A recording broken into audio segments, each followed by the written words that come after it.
In Magic the Gathering's latest set, Monster House, the designers went digging deep in their basement full of long-forgotten mechanics, and they dug out Delirium. And I know Delirium sounds like it's the MacGuffin that you need to save the Transformers, but really it's a lot more simple. As long as there are 4 or more card types among cards in your graveyard, you get some bonus, some effect, something happens.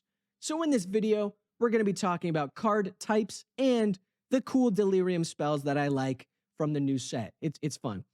And before we can get into that, of course, leave a like and subscribe, dude. I'm an avocado talking about magic. That's pretty cool in my book. Now, just like in real life, cards have types. They're not my types, which is Goth, Baddie, and or Pixar Mom, but there are 9 card types in general that you will be able to put into your graveyard to activate Delirium. And let's meet them.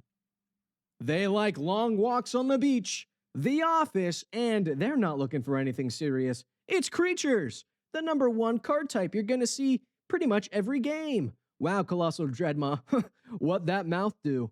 Of course, our next contestant loves long walks on themselves, Parks and Rec, and they'll let you into their rogue's passage after a couple drinks. It's land. I'd tap that deserted beach any day. Of course, next up on our list, we've got a person who enjoys a nice scenic drive, watching how it's made, and they just want you to put a ring on it. Let's meet our artifacts. Bring them into the studio. Wow, look at that soul ring. I want you in my hand, if you know what I'm saying.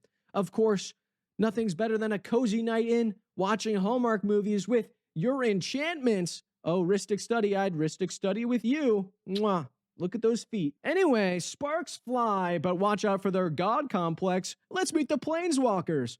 Oh, Nicol Bolas, I know I can fix you. And Battles, you're just happy to be here, aren't you? Uh-huh. Perfect. Now, if you want a one-night stand, instants are the perfect option for you because you could have a fling, if you know what I'm saying. And finally, sorceries like Wheel of Fortune wish they were on a different dating show. You see what I did there? Because like Wheel of Fortune and I'm doing the... Anyway, there's also Kindred as the 9th one. Kindred, basically, like, you add it on to, like, sorcery or artifact or creature, stuff like that. But it counts. It's a Kindred. It's its own card type, technically. So that's the 9. Boom. And just like my wildest dreams, you can combine card types into Mrs. Gwen Credible. So, like, Great Furnace is an artifact land, a.k.a. a robo-land, if you will. Just like Seat of the Synod and a whole bunch of other ones. Or the gods from Theros are enchantment creatures. So while they're in their graveyard for Delirium, they count as both enchantments and creatures, filling up the quota, which is good because let's talk about someone from Duskmourn that's crazy cool. I like them.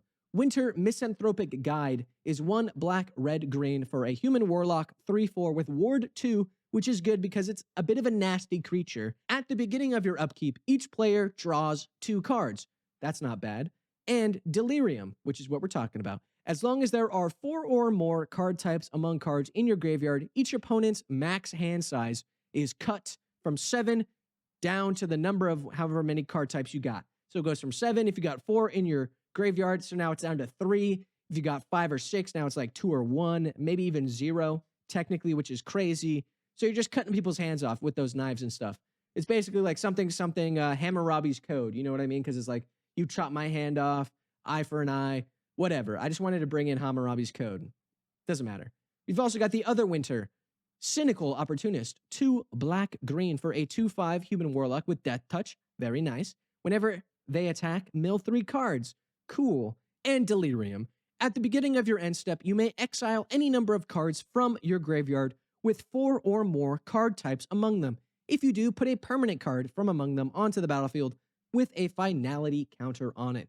So you don't even need to exile 4 cards if you don't want to, if they have more than 1 card type. Like our boy Thornbite Staff, which we talked about earlier, it's a Kindred artifact. Enduring Vitality is an enchantment creature. That's 1, 2, 3, 4 card types. Bing bada boom, you only have to exile 2 cards or only have 2 cards in your graveyard. And then you can bring back Enduring Vitality if you want. Or the other one, if you wanted to. It's cool. Some of the other ones that I think are kind of neat. Wickerfolk Thresher, 3 and a green, 5/4. It's got Delirium, of course. When it attacks, if you got the 4 card types, look at the top card of your library. If it's a land card, put it onto the battlefield. Dope. If you don't, put it onto the battlefield to put it into your hand. So if it's not a land, you can just put it into your hand. So you get a free draw spell as long as you've got your 4 card types. Same thing, but kind of different with Omnivorous Flytrap based on my high school production of Little Shop of Horrors. If it enters or attacks and you got the 4 card types, you can distribute 2 +1 counters among 1 or 2 target creatures. Dope. Then if there are 6 or more card types, which is I think the only one I've found that talks about having 6 or more card types, you double the number of +1 counters on those creatures. This goes crazy in a self-mill +1 counter deck. It's cool. And looking at it a little bit more, smash. Anyway, some of the other Delirium cards from Duskmourn fall a little bit flat. They're more buff Delirium spells, if that makes sense. You'll get what I'm talking about. We got Hand That Feeds, 1 and a red, 2/2. It gets +2/+0 and Menace if you got 4 or more card types. Not bad. And then we got this guy, Wildfire Scarecrow Boy. Haste gets +1/+1 and Trample if you've got that 4 card type Delirium trigger going on. Not too bad. For 2 mana, you get a 4/3 and haste. That's not terrible. It's pretty good. And we got Spine Seeker Centipede, 2 and a green, 2/1. Enters, gets you a basic land. Not terrible. And Delirium gives him a +1/+2 and Vigilance as long as you got that 4 card type stuff. These are some of the best ones that I would say I found in the new Duskmourn. That's not too bad. I don't know. In conclusion, I think Delirium is a pretty neat mechanic. You got to play around with your graveyard, reanimating, keeping card types in mind. You run a couple Tarmogoyf type stuff. It's cool. There's also a lot of card types. My God. There's even like some that technically are card types. You just can't have them in your graveyard. Like you can't have a dungeon. Whatever. That goes without saying. And my God, Mrs. Gwen Credible is unreal. I can't. Making this video just reawoke something inside me. But anyway, that's the end of the video. If you liked it, leave a like. If you subscribe, subscribe. If you have extra money lying around, donate to the children in Palestine using the link in the description down below. And hey, I've got a Discord if you want to join it. There's cute little sticker guys. It's cool. I hope to see you in the next one. Peace out.